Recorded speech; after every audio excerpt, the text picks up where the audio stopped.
My name is Olivia. If you had asked me a couple of years ago how I imagined my wedding day, I would have painted you a picture filled with love, warmth, and a groom who looked at me like I was his universe. As fate would have it, my reality didn't quite align with my expectations.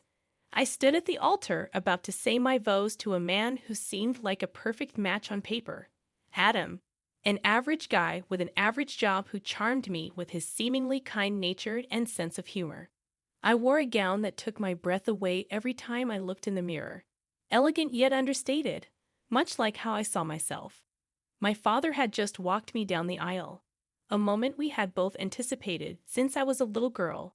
He kissed me on the cheek and took his seat next to my mother, who was already wiping away tears of joy. I turned to look at Adam. He was dressed in a traditional black tuxedo, but there was a look in his eyes that unsettled me. A distant, almost vacant gaze that failed to mirror the enthusiasm of everyone else in the room. "You look beautiful," he whispered to me, but his voice lacked conviction. I forced a smile and softly asked, "Are you okay, Adam? You seem a little off." He shrugged. "I'm fine, just a lot on my mind. Weddings are stressful, you know." I nodded, not wanting to create a scene. I took a deep breath as we turned to face the priest. The ceremony began, and my mind started drifting despite myself. Was I making a mistake? Was the subtle tension in Adam's voice a prelude to a life of hardship and disappointment? As the priest spoke, my mind was awash with questions I couldn't answer. "Do you, Olivia, take Adam to be your lawfully wedded husband?" the priest intoned. "I do," I said, my voice tinged with hope that perhaps this was all a figment of my overactive imagination. "And do you, Adam, take Olivia to be your lawfully wedded wife?" There was a brief pause. The congregation held its collective breath, and for a moment, I saw my life flash before my eyes. Finally, he responded, "I do," but the words seemed to stick in his throat. The priest announced, "You may now kiss the bride." As our lips met, the room erupted in applause, but I felt a strange emptiness. Something was amiss, and I couldn't quite put my finger on it. The celebration moved to the reception hall, filled with laughter, dance, and toasts to a happy life ahead. Yet, amid the clinking of champagne glasses and well wishes, I couldn't shake the feeling that the man I had just married was a stranger to me. We mingled with guests, smiling for photos, but every time I glanced at Adam, he seemed lost in thought. "What are you thinking about?" I finally asked him as we sat at our head table. "Nothing much, just a lot to process, you know," he replied, dodging the question once more. That night, as we drove away in a car adorned with "just married" signs and tin cans rattling behind us, I looked at my new husband. He was staring out of the window, lost in a world of his own, and for the first time, I felt a pang of dread about the life I had just committed myself to. But like any optimist trapped in a romantic ideal, I told myself things would get better, not knowing that this was just the first chapter in a long tale of deception, heartbreak, and ultimate retribution following the wedding. We moved into my house, a spacious place I had bought before we met, owing to my stable, high-paying job. Adam, a regular office worker, didn't earn much, but I was never one to judge a man by his paycheck. My philosophy was that love and compatibility mattered far more than financial equations. For a while, everything seemed to align with that utopian belief. Initially, Adam seemed like the perfect partner. He was affectionate, at least superficially, and took an active interest in my work, asking how my day was and even surprising me with dinner once or twice. But as days turned into weeks, the veneer began to wear off. "You're late again," I would remark as he stumbled through the door close to midnight, his breath reeking of alcohol. "Yeah, the office is getting hectic. You know how it is," he'd reply, avoiding my eyes as he quickly made his way to the bathroom, presumably to wash off the evidence of whatever he had really been doing. It was the fifth time he'd come home late in 2 weeks, and this time he looked particularly disheveled. I decided to probe a little deeper.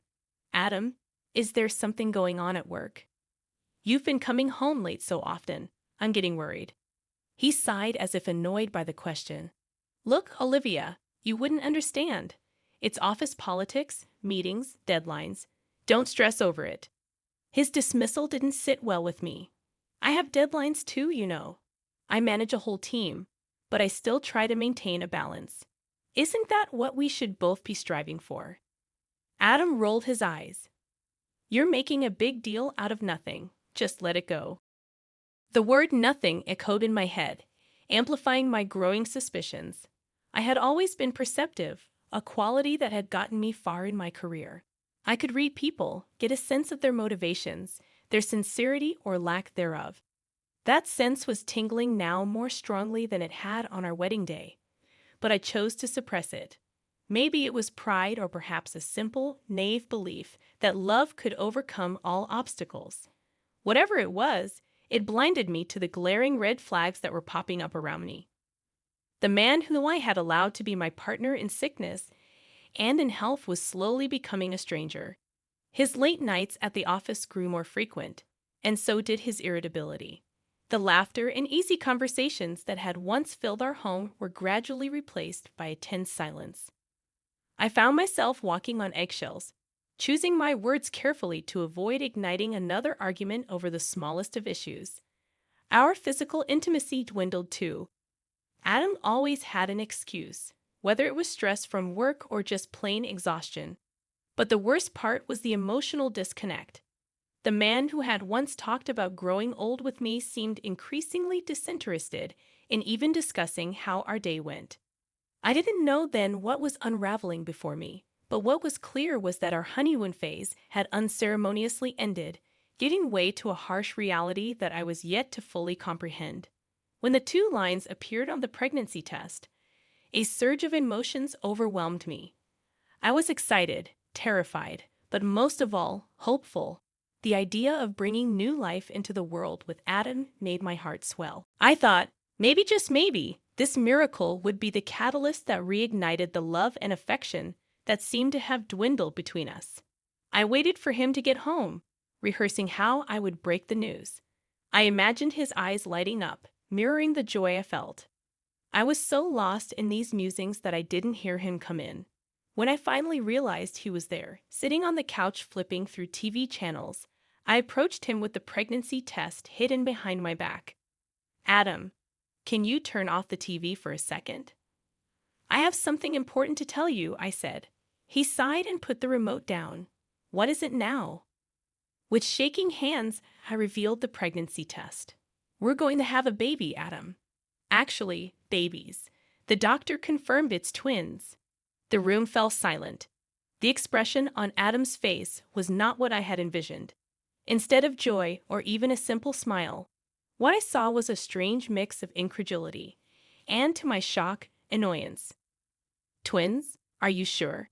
He finally said, breaking the silence that had thickened the air between us. Yes, the ultrasound confirmed it. Isn't it wonderful?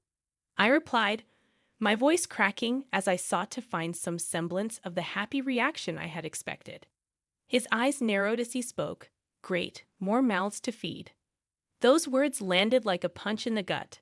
I stood there, staring at the man who was supposed to be my life partner, trying to understand how he could react so coldly to something so monumental. Adam, what's going on? This should be happy news for both of us. Why are you acting like it's the end of the world? I asked. Adam slumped back on the couch, running his fingers through his hair as if weighed down by some unbearable burden. Look, Olivia, this is a big deal. It's not just a happy new situation. It changes everything. I couldn't believe what I was hearing. Changes everything. You make it sound like our lives are ruined. These are our children, Adam, our family. He looked at me, his eyes void of the warmth and affection that had drawn me to him in the first place. I need time to process this, okay? I nodded, the lump in my throat making it hard to speak, as I walked away. I couldn't help but feel that the unwanted miracle of our unborn twins had just magnified the widening rift between us. For the first time, I began to truly worry about the kind of father Adam would be, the kind of family we would become. I went to bed that night, my mind swirling with a storm of uncertainties. The excitement I had initially felt was now tainted by Adam's unsettling reaction. I looked at my reflection in the bathroom mirror, my hand instinctively going to my still flat belly. Am I bringing my children into a broken home? I wondered. That night, I lay in bed, staring at the ceiling, Adam snoring softly beside me, emotionally distant as ever. The enormity of my situation settled over me like a dark cloud, and I found myself questioning not just my marriage, but the life that was growing inside me. It was the miracle I had always dreamed of, but one that had distressingly underscored the disquieting truth about the man lying next to me. The weeks following the revelation of my pregnancy were far from the blissful, love-filled days I had once fantasized about. As my belly grew, so did the chasm between Adam and me. The man who had promised to be my rock, my partner in this incredible journey, was nowhere to be found emotionally or sometimes even physically. As my pregnancy advanced, the housework began to pile up. Floors needed sweeping, dishes gathered in the sink, and laundry formed an untamed mountain. One day, after I'd spent an exhausting day at work, Adam strolled into the living room, kicked his shoes off, and plopped onto the couch. Adam, can you please at least put your shoes away? I asked, struggling to keep the fatigue out of my voice. He scoffed. You're home all day. Why can't you do it? I was at work, Adam, and I'm carrying twins. A little help wouldn't hurt, I pleaded. He looked at me as if scrutinizing my words and then let out an exasperated sigh. Olivia, I don't have time for this. I've got to leave for another business meeting. Another one? You've been away for the last 3 nights. When do you plan on helping around here? I questioned. When you stop complaining, he retorted, grabbing his coat and heading for the door. The days became a series of these confrontations, each one more bitter than the last. His late nights grew more frequent, and when he was home, he became increasingly irritable. Arguments erupted over the most trivial matters, and more than once, he seemed almost disdainful of my pregnancy, as if it was an inconvenience he hadn't signed up for. It all came to a head one chilly fall day when Adam declared that the garden needed cleaning, and it was my job to do it. Despite being visibly pregnant and the temperature dipping, he locked me outside to make sure the work got done. I can't believe you're doing this, Adam. It's freezing, and I'm pregnant. I protested. You'll manage. It's not rocket science, he snorted, locking the sliding door behind him. While I was outside, teeth chattering and hands soiled from the work, I noticed through the window that Adam was packing a suitcase. I have to go on a week-long business trip, he said curtly when he finally let me back in, ignoring my disheveled, frozen state. You can handle things here, can't you? He asked, not waiting for an answer before leaving.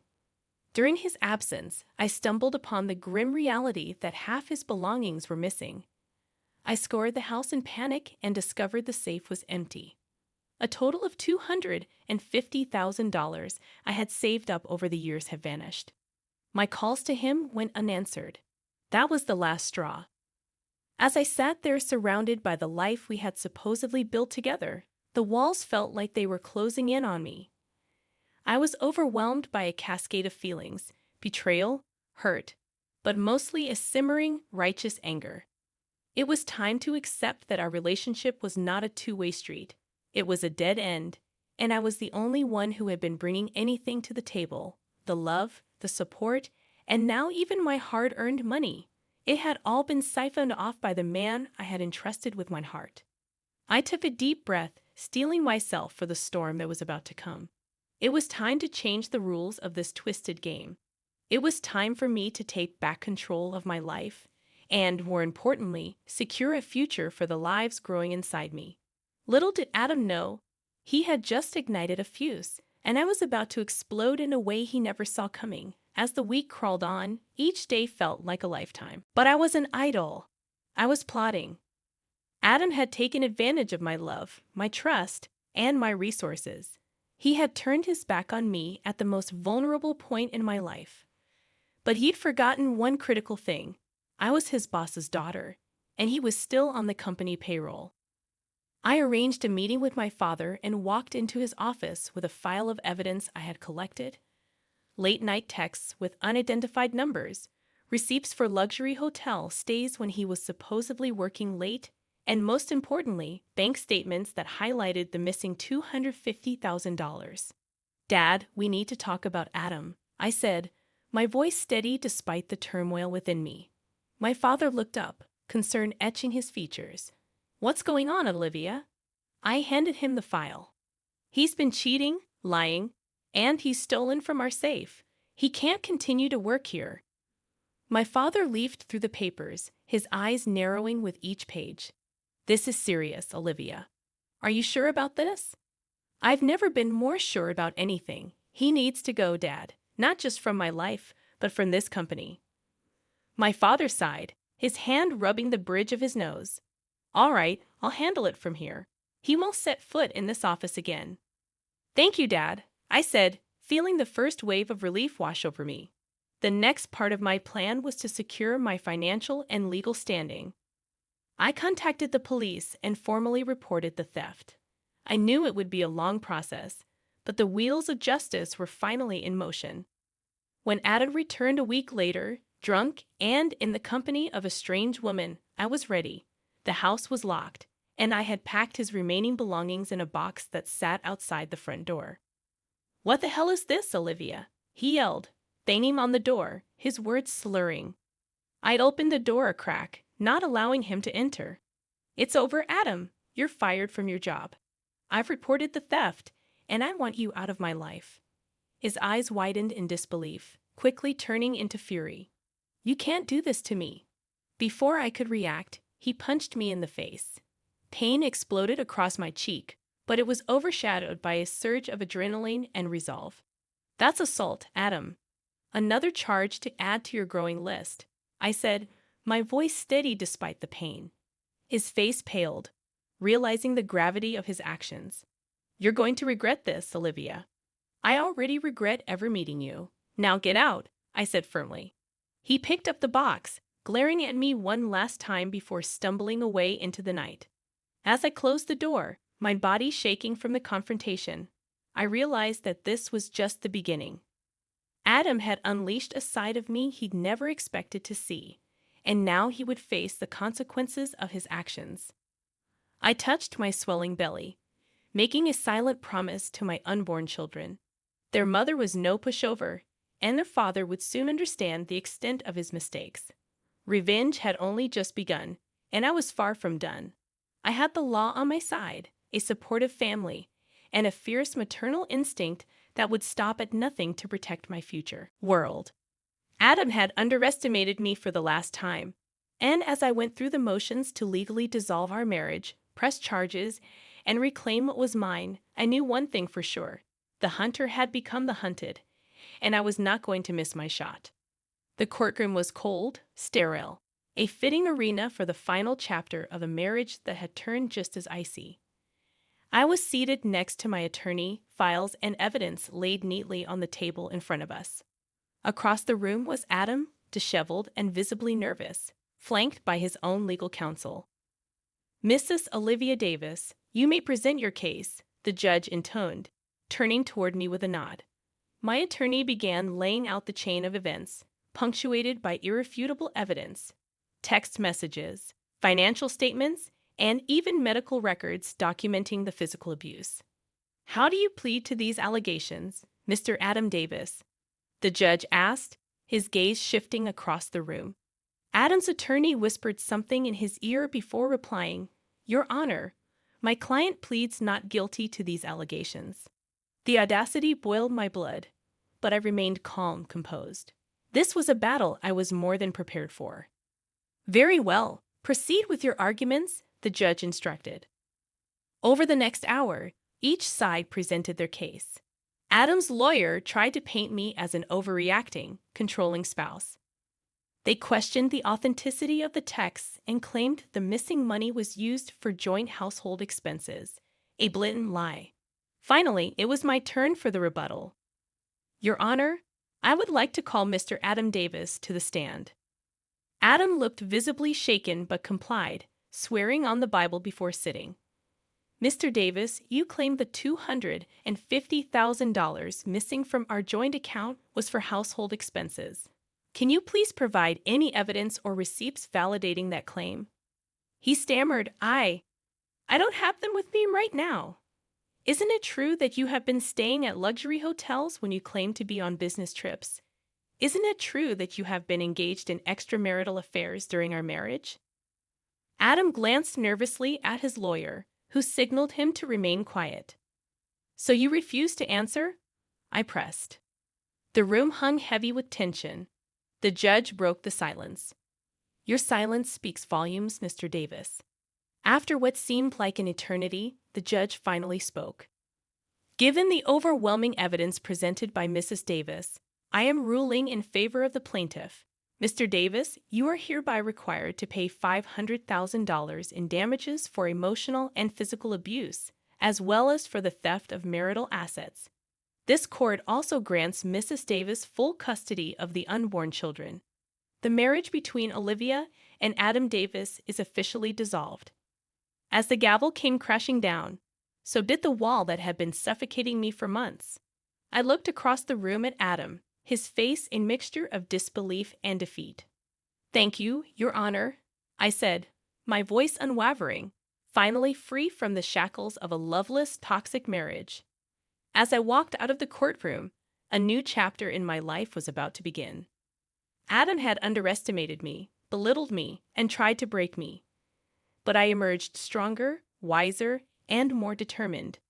The woman walking out of that courtroom was not the same one who had walked in, and she was never looking back. The battle was won, but the war had just begun. And this time, I was armed not just with the law, but with the fiercest weapon of all, unyielding resolve. I had 2 lives growing inside me and a newfound purpose nourishing my soul. My revenge was complete, yet it was only the beginning of a life where I would never again be underestimated. As I stepped out into the crisp air, my lawyer congratulated me. You did well, Olivia, he said. No, I replied, touching my belly softly. We did well. And with that, I walked away, leaving behind a shattered past for a future filled with hope, strength, and most importantly, love for myself and for the beautiful lives I was about to bring into this world.